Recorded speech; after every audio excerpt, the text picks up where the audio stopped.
Namaste, beautiful souls. Welcome to the sacred journey of Kal Mantra, Embrace Divine Grace. Let the celestial vibrations uplift your spirit and guide you toward inner peace, abundance, and divine blessings. Open your heart, chant with devotion, and awaken the infinite grace within you.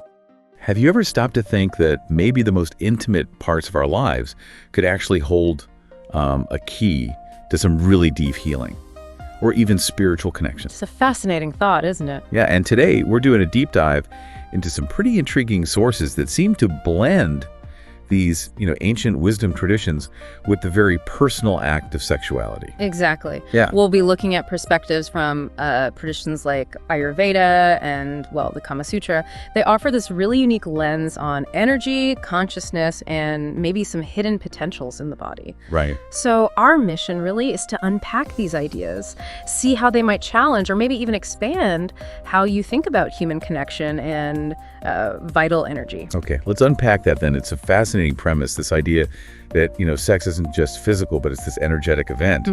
And our source jumps right in, linking orgasm to specific energy centers or chakras. So what's the basic difference, the distinction it's drawing about where an orgasm comes from? Well, what's really striking is this clear hierarchy that's presented. The material basically says that an orgasm coming from the base chakra, the root chakra, it's described as, purely physical. Okay. It's even bluntly compared to, and this is a direct quote, dogs do it, cats do it, elephants do it, donkeys do it. Wow, okay. Direct. Very direct. And it explicitly states it's just a waste of energy. So it's not just, dismissing physical pleasure. It feels more like a philosophical stance. Right. Suggesting that kind of experience, if it lacks that higher awareness or purpose, it doesn't really add to your spiritual or energetic well-being. It sort of implies this very low level, almost unconscious interaction with your own life force. This biological release. Exactly. Focus solely on that release, not a deeper energetic exchange. Just a waste of energy. Yeah. That is a really strong statement. It really draws a line, doesn't it? Between simple physical release and something, potentially much more profound. So, okay, if the root chakra is this sort of base level, how did the source say you actually elevate that experience? How do you get to the higher chakras? What's the technique here moving beyond what it calls animal sex? Right. So the source details this very specific method of control. It's more about consciously redirecting the energy, not just like holding back physically. No. It says if you feel that urge to finish, you're right on the edge of orgasm and you control yourself at that point for those few seconds, maybe 10, 15, 20 seconds, you can consciously lift that energy to the next chakra up. Just with intention and control. Apparently so. And the process can then be repeated. It says, again, then you begin again to sort of climb the ladder, through the second, third, fourth, all the way up to the seventh, the Sahasrara chakra. The crown chakra. That's the one often seen as the peak, right? Spiritual energy, enlightenment, that sort of thing.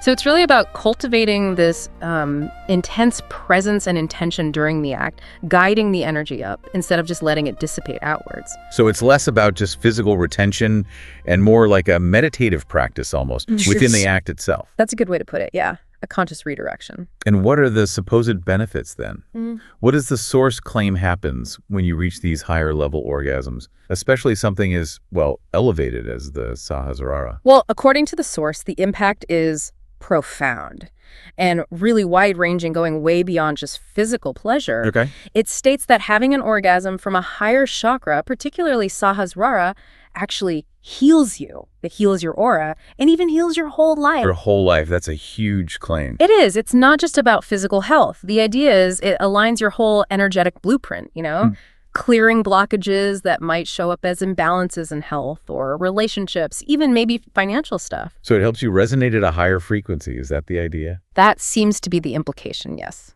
It's described in really strong terms, like just one of the most magical things about sex, suggesting this truly transformative effect where you're uniting the physical pleasure with a spiritual ascension, purifying and strengthening your whole energy field. That's, very strong claim. Does the source get into why this spiritual connection is thought to have such a massive healing effect? It sounds like it's got to be more than just technique. It does seem to be much deeper, and that brings up a really important point about awareness. about consciousness. Right. Our material really stresses being aware and mindful of the whole beauty of it. It kind of contrasts this with how many people might approach it, just screaming and shouting and just not knowing what you're doing right, basically not being fully present. It's kind of lost in the sensation, maybe. Perhaps. Instead, it suggests this really deep awareness of the subtleties, like how your lips are logged and your breath, the yin and the yang, is getting mixed together and intermingling and getting exchanged at that point. Okay, so the breath, the energy exchange. Exactly. That energetic union where the masculine and feminine energies, yin and yang, are exchanged through breath, through connection, deepening it beyond just the physical. It's about observing and engaging with every subtle piece of that union. So it really is about the presence of mind and maybe emotion, too, during the act. Yeah. Not just the physical side. Precisely. Yeah, the Source explicitly links this kind of mindful spiritual sex to directly connecting to the divine every single time. Wow. It really highlights the importance of things like how mindful are you of your breath, of the thrust, of the whole emotion of it, how much you love the partner in front of you, what affection and emotion you have towards that partner. So there's a whole package. Physical, mental, emotional, spiritual. It's totally holistic. And it even adds this kicker, without faith, it never does not happen. Which kind of underscores that for this elevated thing to occur, there needs to be this deep trust. Trust in the process, in the partner, and, well, in the possibility of that divine connection through intimacy. So it frames it as a truly sacred act, not just casual. Absolutely, not casual at all. Okay, this focus on vital energy, directing it consciously. Yeah.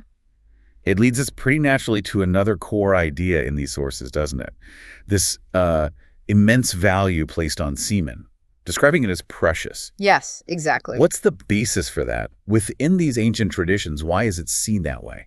Well, if we connect it back to that bigger picture of vital energy, the body's deepest resources, the Source gives a pretty clear foundation, rooted in traditions like Ayurveda and the Kama Sutra. Okay. It says in the Kama Sutra and in Ayurveda, both, it's very specifically written and given in very strong word that your semen is made up of oshas. It's made up of dhatus, which are really crucial for your body. Ojas and dhatus. Can you unpack those a bit? Sure. So in these systems, ojas is seen as the subtle essence of all your bodily tissues, the dhatus. Think of ojas as the most refined life force, the highest form of bodily energy. It's considered crucial for immunity, vitality, even spiritual strength. So not just a simple biological fluid then? Not at all. It's viewed as the ultimate reserve of energy, not something to be, spent lightly. Now, for listeners who are maybe more used to a standard Western medical view, this idea of semen being precious might sound a bit strange. Mm-hmm. I can see that. And our source seems to anticipate that, pushing back against the common modern idea that semen is just easily replenished. What does it say about that? Yeah, this is where it directly challenges that contemporary view. The Source notes that modern medical perspectives often suggest, it doesn't matter, you can have sex 5 times a day. Also, semen is replenished like blood. Right, you hear that kind of thing. But the Source comes right back and asks rhetorically, now you tell that area doctor, can he give blood 5 times a day? Good point. Yeah. You're supposed to give blood once a month maximum, right? Maybe once in 2 months. Yeah. So the implication is pretty clear. Okay, yes, maybe semen is replenishable like blood, but that doesn't mean it's wise to treat it like an endless resource you can just waste. So respect the body's reserves. Yeah. Exactly. It underscores this view of it being a concentrated life force, not something for just thoughtless expenditure. The comparison really highlights that need for respect, for not depleting those deep reserves carelessly. Okay, so it's about energy conservation, the sacredness of this vital fluid. What does this mean then for, say, spiritual practices? How does this tie into things like Kundalini? This is where it really connects to some advanced spiritual disciplines, especially those aiming for, profound awakening. Right. The Source explicitly states that in the Kundalini practices, in the ancient traditional practices, which are so sacred that they're not even passed on to anybody who's a student, the teacher will decide who to give it to. So guarded knowledge. Very guarded. In those practices, the spur, and that seems to mean the vital energy, the essence, is pushed up from the channel from the penlash, likely meaning the penis or the base energy center, and it's taken up to the brain or higher centers. Okay, so drawing the energy upwards. Exactly, through that central energy channel along the spine. And that's how, according to this, the Kundalini is awakening to the highest level of possibility that you can imagine. It frames semen, or at least its subtle essence, as this critical fuel for achieving profound spiritual states. Emphasizing again, that's how precious you see, you can't just throw it out. So it becomes an integral part of these really powerful, specific spiritual techniques. That's the idea presented, yes. And tying into that sacredness, there's even a very specific instruction about what to do if it is released, right? About disposal. Yes, absolutely. Okay. It underlines the reverence. The source gives this very particular, almost ritualistic instruction. It says, you never waste it on a tissue paper. You always make sure it goes eventually into water. Into water. Why water specifically? Well, the reasoning given is that it's something which is alive. It's a life force. And because of that, it shouldn't just be let out anywhere in some cloth, some tissue paper, and throw it in the bushes. So returning it to a natural element. Exactly. Returning it to nature, like water, seems to be about completing a cycle, acknowledging its inherent sacredness. It's really an act of respect for the energy it contains. Wow. Okay. So today we've really explored quite a powerful, and maybe for some, a very different perspective on sexuality, energy, consciousness. Definitely. Diving into these ancient traditions that view intimacy not just as physical release, but as this potentially profound pathway. A pathway to healing, maybe even divinity. It's certainly a fascinating reframe. It really is. In this deep dive, it does raise an important question, I think.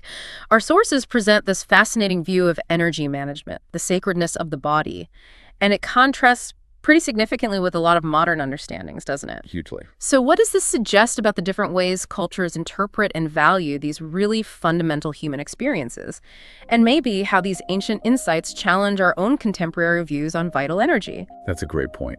And maybe something for you, the listener, to think about beyond our discussion today is this.